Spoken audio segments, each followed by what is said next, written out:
اللہ لا الہ الا هو الحی القیوم. اللہ اس کے سوا کوئی عبادت کے لائق نہیں، وہ ہمیشہ زندہ ہے، سب کچھ سنبھالنے والا ہے. اس میں 2 نام آتے ہیں یہاں، الحی اور القیوم. الحی یعنی وہ جو ہمیشہ سے زندہ ہے اور ہمیشہ رہے گا. القیوم یعنی وہ جو خود سے قائم ہے اور پوری کائنات کو تھامے ہوئے ہے. ذرا سوچئے، آپ کا دل دھڑک رہا ہے، زمین گھوم رہی ہے، ستارے اپنی جگہ پر ہیں. کیوں؟ کیونکہ القیوم نے انہیں پکڑ رکھا ہے. ایک پل کے لیے وہ چھوڑ دے تو سب بکھر جائے گا. اب یہاں دیکھیے اللہ کیا سمجھانا چاہتے ہیں اپنے بندے کو. لا تاخذہ سنۃ ولا نوم. ہم انسان کتنے کمزور ہیں، 24 گھنٹے بھی لگاتار جاگ نہیں سکتے. ہمیں ریچارج ہونے کے لیے نیند چاہیے، لیکن اللہ اس نے فرمایا اسے نہ اونگ یعنی ڈراؤزینس آتی ہے. آج دن بھر تھک گیا ہوں، اب بس تھوڑا سکون چاہیے. لہو ما فی السماوات و ما فی الارض. آسمانوں اور زمین میں جو کچھ ہے سب اسی کا ہے. ہم کہتے ہیں یہ گھر میرا ہے، یہ گاڑی میری ہے. اصل میں ہم صرف کرایہ دار ہیں. اللہ کہتا ہے جو کچھ آسمانوں میں ہے اور جو کچھ زمین میں ہے سب اسی کا ہے. ہم خالی ہاتھ آئے تھے، خالی ہاتھ جائیں گے. یہ میرا گھر ہے، یہ گاڑی بھی میری ہے، پر اصل میں من ذا الذی یشفع عندہ الا باذنہ. کوئی اس کی اجازت کے بنا اس کی بارگاہ میں سفارش نہیں کر سکتا. دنیا میں ہمیں لگتا ہے کہ بڑے لوگوں کی ریکمنڈیشن کے بنا کام نہیں بنتا. ہم ڈرتے ہیں پاور سے، لیکن اللہ فرماتے ہیں کہ کون ہے جو اس کے سامنے سفارش کر سکے بنا اس کی اجازت کے؟ سفارشوں سے نہیں، کام اللہ کی مرضی سے ہوتا ہے.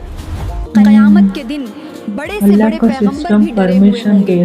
کوئی بولنے کی ہمت نہیں کرے گا جب تک اللہ اجازت نہ دے. یعلم ما بین ایدیہم وما خلفہم. وہ جانتا ہے جو ان کے آگے ہے اور جو ان کے پیچھے ہے. ہم اکثر پریشان ہوتے ہیں فیوچر کو لے کر. کل کیا ہوگا، میری جاب کا کیا ہوگا. اللہ کہتا ہے وہ جانتا ہے جو ان کے سامنے ہے اور جو ان کے پیچھے ہے. آپ کا پاسٹ جو آپ بھول چکے ہیں اسے یاد ہے. آپ کا فیوچر جو آپ کو نہیں پتا اسے پتا ہے.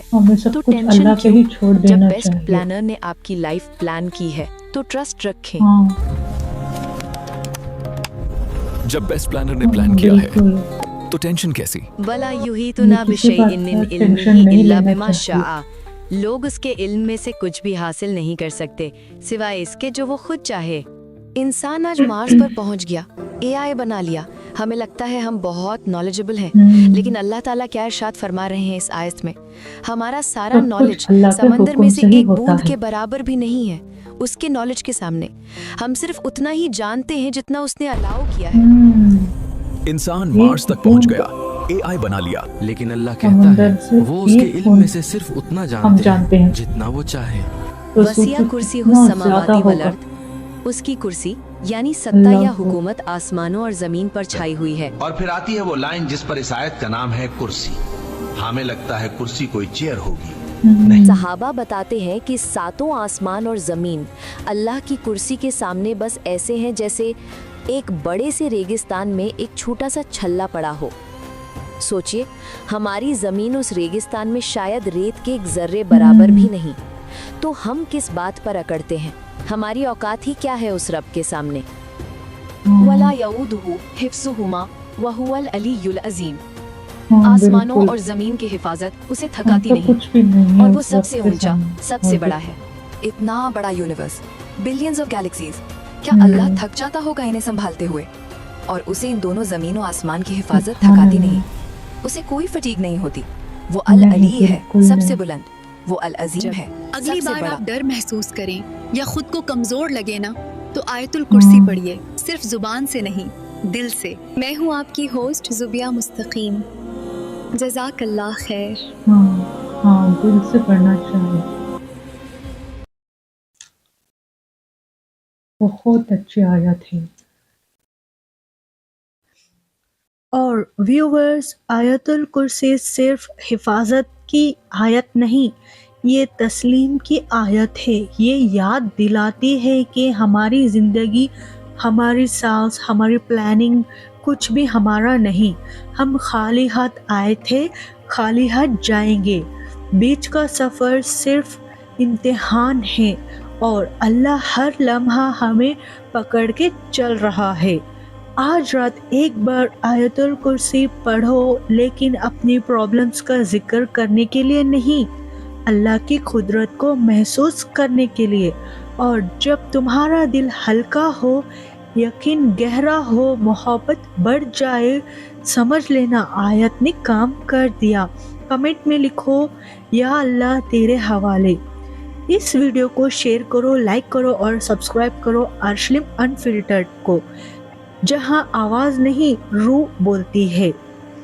اللہ حافظ ویورز۔